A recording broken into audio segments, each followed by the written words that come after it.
मंच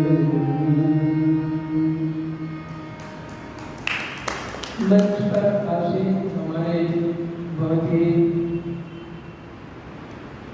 आज समाज को समर्पित सुरेश बराल जी, प्रेम रावल जी, भाई सोमवीर जी और हमारे रामधारी जी जो शीशवान पे आए हैं, भाई राजवीर सोनी जी और हमारे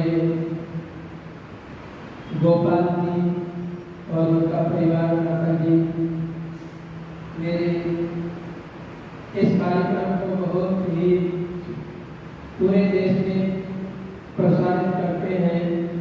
भाई मनोहर आर्य जी का चैनल भी है हिसार दर्पण के नाम से, बहुत सारे विद्वानों के उसमें जो है आपको बहुत सारी जानकारियाँ मिलेंगी। आप सर्च कर करके देखिए गूगल पर और यूट्यूब पर सारे वीडियोज भी मिलते हैं। भाई मनोहर जी आइए, बड़ा सुंदर ये मनुष्य का जन्म जो शरीर हमें मिला है ये परमात्मा ने कर लिया कर कभी फुर्सत में तो उस भगवान को याद करने को परमात्मा ने शरीर दिया है, पर कितना इस शरीर के अंदर 72,72,10,202 नाड़ियां और कैसे सेल्स बनते रहते हैं और बिगड़ते रहते हैं।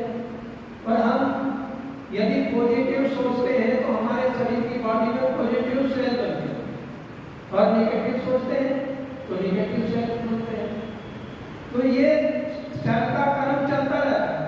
किस प्रकार से देखो, हम गाड़ी चलाते हैं तो गाड़ी पर वो लगा हुआ होता है, बाहर से उसको साफ किया जाता है, पानी डाल के धूल साफ करता है। लेकिन आंखों के अंदर देखो, इस आंख जो हमारी है इसको साफ करने के लिए पलकें कैसे जीवन में कितनी बार झपकती हैं और कितनी बार इसको साफ करती है, जिससे हमें धुंधला न दिखाई दे, सारे गड्ढे को साफ कर दिया है। और जो कम रोशनी होती है हमारी आंखों की हमारी गलती की वजह से होती है।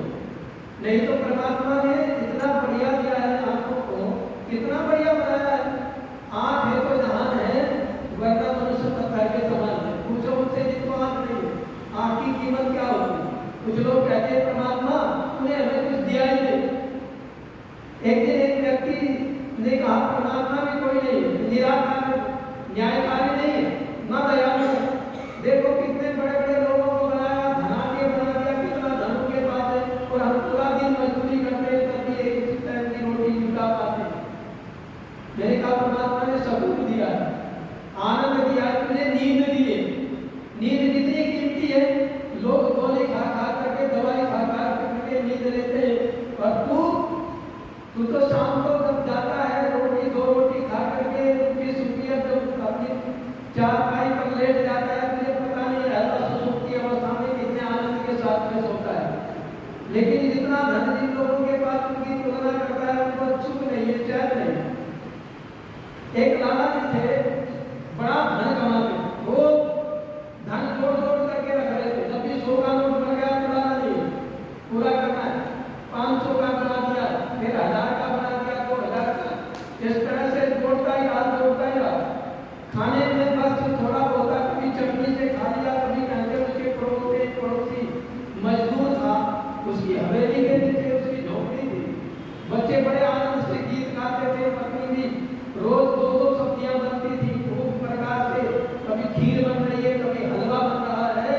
और जब खुशबू आती थी, सेठा भी कहती थी सेठ को देखो तुम्हारे पास कितना धन है और तुम सुखी नहीं हो, नींद नहीं आती रात को, ये कितने चैन से बच्चे आनंद में मस्ती करते हैं, भोजन करते हैं। और कई कई प्रकार का भोजन हर हफ्ते का बनता बदलता रहता है। कभी पूरी बनती है, कभी खीर बनती है, कभी लड्डू भी आ जाते हैं, कभी रसगुल्ला मलाई भी बनती है। और ये खूब सब्जियां खाते हैं, कभी हर प्रकार की सब्जियां। पर हमें देखो कभी कभी मिलती है सब्जी और पैसा खूब है, कहने के बीच को जो है चक्कर नहीं पड़ा। जिस दिन चक्कर पड़ जाएगा उस दिन ये भी भूल जाएगा सारा कुछ। रोज रोज सेठानी लाला जी के काम चाहती है। एक दिन लाला जी को सुझाव आया और उसने 99 रुपए की पोटली बना करके अपनी पत्नी को दे दी। अच्छा इसकी इसके उसमें आंगन में डाल दिया। उसने वो पोटली उसके आंगन में डाल दी, उसकी जो पत्नी थी मजदूर की सकेत रही थी वो मिल गए। देखो ये क्या मिला है, गिरे गिर करके देखा तो चांदी के रुपए हैं तो 199 रुपए। उसने कहा अच्छा ये तो 99 के लिए 100 करते हैं हमको, आज से एक काम करना है सब्जी एक बनेगी और इसको पूरे हफ्ते में 100 का नोट बना करके तैयार रखना है। ये 99 है 100 करने, एक हफ्ते तक सब्जी 100 में, फिर देखा 100 हो गए, अब इनको 1000 करने, फिर हफ्ते में एक दिन सब्जी बनने लगी। उनके अंदर भी घर में भी झगड़ा रहने लगा। बच्चे कहने लगे पहले बड़ा हलवा बनता था, खीर बनती थी, पूरी मिलती थी, अब क्या हो गया, क्यों नहीं लाते, क्यों नहीं बनाते। पत्नी कहती जब ये ला कर रखेगा घर में भी तो बनेंगे, अगर ऐसा खा लो जैसा खाना है खाओ, नहीं खाना खा लो, बस झगड़ा होने लगा। तो 99 के चक्कर में व्यक्ति लग जाता है और सारी उम्र इसी में बिता देता है।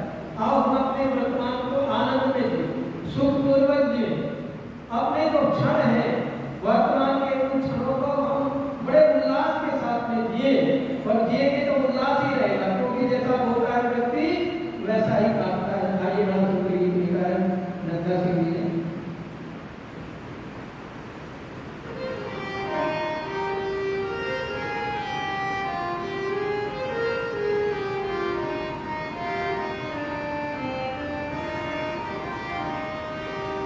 मानव छोड़े को सफल बना अपनी तकदीर से,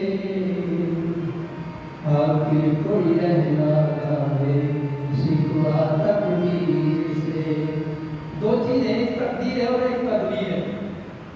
कुछ लोग तकदीर के भरोसे बैठे रहते हैं, पर तकदीर में उसी की लिखा होता है तो तदबीर करता है, जो परिश्रम करता है, जो पुरुषार्थ करता है, वही तो चाबी है सब कुछ प्राप्त करने की। तो तदबीर क्या है, युक्ति से परिश्रम करना, पुरुषार्थ करना, अपने कार्य को लगन से मेहनत से करना, तो ये क्या है तदबीर। और तदबीर जब व्यक्ति लगा करके कार्य करता है तो तकदीर बदल जाती है, तकदीर उसी की बदलती है जो तदबीर से काम करता है। हमारे आसमान के कोषाध्यक्ष मलिक साहब बता रहे हैं आ जाता है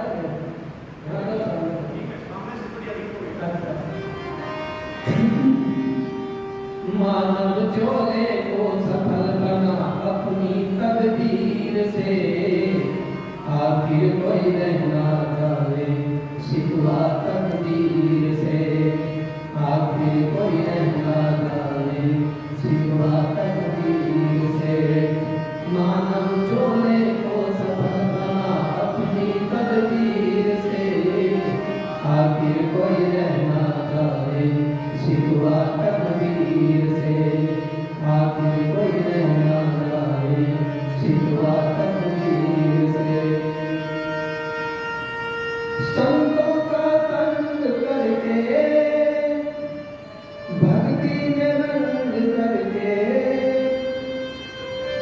संतों का संग करके ऐबों से जंग करके, वाणी का मान ले, वाणी का मान ले। संतों का संग करके ऐबों से जंग करके, वाणी का मान ले, वाणी का मान ले। मन को मतंग करके भक्ति में रंग करके, सत्य की कमान ले, सत्य की कमान ले। दुष्कर्मों का सीना छलनी कर सत्कर्मों के तीर से, आखिर कोई रहना चाहे सिवा तकदीर से, आखिर कोई रहना चाहे सिवा तकदीर से। मानव चोले को सफल बना अपनी तकदीर से, आखिर कोई रहना चाहे सिवा तकदीर से, आखिर कोई रहना चाहे।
स्वार्थ का सीना छलनी कर परमार्थ की शमशीर से आखिर कोई रहना चाहे सिवा तकदीर से आखिर कोई रहना चाहे सिवा तकदीर से मानव झोले को सफल बना अपनी तकदीर से आखिर कोई रहना चाहे सिवा तकदीर से आखिर कोई रहना चाहे सिवा हर एक के दिल में बस जा आंखों के दिल में बस जा नम्रता प्यार से नम्रता प्यार से हर एक के दिल में बस जा आंखों के दिल में बस जा नम्रता प्यार से नम्रता प्यार से ऐसी कमाई कर तू सबकी भलाई कर तू हर गुल में खाल से हर गुल में खाल से नथा सिंह सीख ले कुछ नथा सिंह सीख ले कुछ दयानंद फकीर से आखिर कोई रहना चाहे सिवा तकदीर से आखिर कोई रहना चाहे सिवा तकदीर से मानव झोले को सफल बना अपनी तकदीर से आखिर कोई रहना चाहे सिवा तकदीर से आखिर कोई रहना चाहे सिवा तकदीर से आखिर कोई रहना चाहे सिवा तकदीर से मानव झोले को सफल बना अपनी तदबीर से आखिर कोई रहना जाए सिवा तकदीर से कर्म कमाने वाला भाग्य के बनाने वाला सचमुच तू आप है और स्वर्ग सजाने वाला नरक भी बनाने वाला सचमुच तू आप संतुष्टो भार्या भद्रा भद्रा भार्या तथैव यस्मिनेव कुले नित्यम कल्याणम तत्रवै धूमम कह रहा है कि भरत कौन सा दुखी आता है दुखी कैसे बन सकता है भरत तो बताया महर्षि स्वामी दयानंद जी सत्यार्थ प्रकाश के दूसरे समुदाय में लिख रहे हैं कि संतुष्टो भार्या भद्रा भद्रा भार्या तथैव यस्मिनेव कुले नित्यम कल्याणम तत्रवै धूमम ऋषिवर कहते हैं कि वह परिवार घर प्राप्त जो है आनंद को प्राप्त होता है धन और ऐश्वर्यों से युक्त होता है और सदा आनंद में मगन होकर के रहता है कौन सा जहाँ पत्नी पति को संतुष्ट रखती है और पति पत्नी को संतुष्ट रखता है संतुष्ट हो भार्या भद्रा भद्रा भार्या तथैव यस्मिनेव कुले नित्यम वह पद जो है नित्य ध्रुव ऊंचाइयों को छूता है बुलंदियों को छूता है तो क्या